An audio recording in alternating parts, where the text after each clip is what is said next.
دیکھیں استاد رہنما کا کردار بہت اہم ہے، یہ کارگاہوں میں بحث بھی نہیں ہوتا۔ استاد رہنما میں اس لیے کہہ رہا ہوں کہ ہم لوگ استاد رہنما میں بعض اوقات دقت نہیں کرتے اور جس وجہ سے ہمارے مسائل بنتے ہیں۔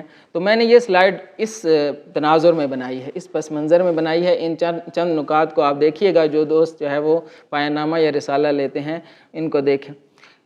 سب سے پہلی بات تو یہ ہے کہ تحقیق دو چیزوں کی مشترکہ میراث ہے، دو چیزوں سے نکلتی ہے، دو چیزوں کی آؤٹ پٹ ہے۔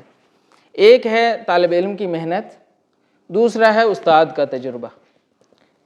طالب علم کی محنت، استاد کا تجربہ۔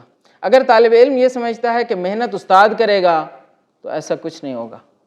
بہت سے دوستان ایسا بھی سمجھتے ہیں کہ طالب علم کے بجائے استاد انہیں لکھ کے دے، تو ایسا کچھ نہیں ہو سکتا۔ محنت طالب علم نے کرنی ہے، محنت جتنی بھی کرنی ہے وہ طالب علم نے کرنی ہے۔ استاد کیا کرے گا؟ استاد تجربہ دے گا، استاد اپنے اس وسیع النظری اس تجربات کی روشنی میں آپ کو خط دے گا، آپ کو لائن دے گا، آپ کو فقط گائیڈ کرے گا۔ بس آپ دیکھیں کہ کس کے پاس تجربہ زیادہ ہے، آپ وہاں جائیں اور وہاں سے گائیڈنس لیں اور اپنے محنت سے کام کریں۔ جتنی آپ محنت کریں گے اتنا آپ کو استفادہ ہوگا۔ اگر محنت نہیں کریں گے استاد سے یہ توقع نہ رکھیں کہ وہ آپ کی جگہ پہ تحقیق لکھیں۔ یہ پہلا نقطہ۔ دیکھیں دوسری بات انتخاب میں یہ ہے کہ دو صفات کا ہمیشہ خیال رکھیں۔ کیا صفات ہیں جی؟ مرتضیٰ بھائی دیکھیں یہ کیا لکھا ہو۔ ہاں، دو چیزیں ہیں۔ ایک ہے دل سوزی، یعنی ایسے آدمی کا انتخاب کریں جو واقعی میں آپ کے لیے دل سوز ہو، ہمدرد ہو۔ کیونکہ ہم نے دیکھا ہے کہ بعض اساتذہ کو کوئی دلچسپی نہیں ہوتی ہے، لہٰذا اس کو یقینی بنائیں کہ جس استاد کا آپ انتخاب کر رہے ہیں اس کو آپ میں دلچسپی بھی ہے یا نہیں ہے، آپ کے کام میں دلچسپی بھی ہے یا نہیں ہے۔ اگر نہیں ہے تو آپ کبھی اس کا انتخاب نہ کریں۔ دلچسپی ہمیشہ دیکھیں، استاد کی دلچسپی کو ہمیشہ ذہن میں رکھیں۔ دوسرا، اپنے فن میں ماہر، دیکھیں کہ اس کی مہارت کتنی ہے۔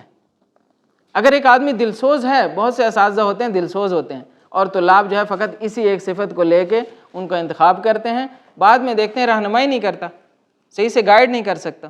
تو خالی دلسوزی سے بھی کام نہیں چلے گا۔ خالی پہلا ایک آدھ امضا آپ کو اچھا لگے گا کہ اس نے سائن کر دیا جی، جلدی جلدی کام ہو گیا، جلدی جلدی طرح مکمل ہو گئی، جلدی جلدی جو ہے نا وہ چھٹی مل گئی، بہت سے کام ہو گئے۔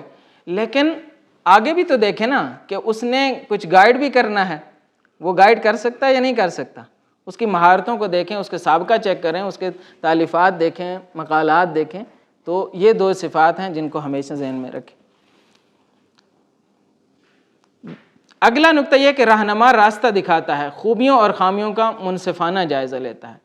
رہنما کا یہ کام ہوتا ہے، وہ آپ کو راستہ دکھاتا ہے، خوبیوں کا بھی پتہ دیتا ہے، خامیوں کا بھی پتہ دیتا ہے، بتاتا ہے آپ نے جو کام کیا ہے اس میں یہ اچھائیاں ہیں، یہ جو ہے اس کے اندر مشکلات ہیں۔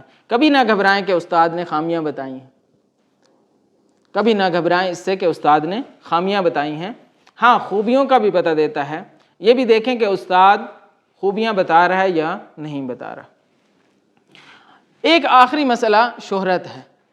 بہت سے احباب کو دیکھا گیا خصوصاً رسالہ دکترا میں کہ وہ مشہور اساتذہ کے پیچھے رہتے ہیں، مشہور اور خوش نام اساتذہ جن کا نام ہوتا ہے، مثلا ڈاکٹر رفیعی ہیں ہمارے گروپ کے، اور آغا رضائی ہیں علوم قرآن کے، اور اس طرح کے مشہور لوگ کہ جن کا کوئی نام ہے اور ان کے پاس تو ٹائم ہی نہیں ہوتا، تو وہ آپ کو گائیڈ نہیں کر سکتے۔ لہٰذا خوش نامی کو آپ کبھی معیار نہ بنائیں، شہرت کو معیار نہ بنائیں۔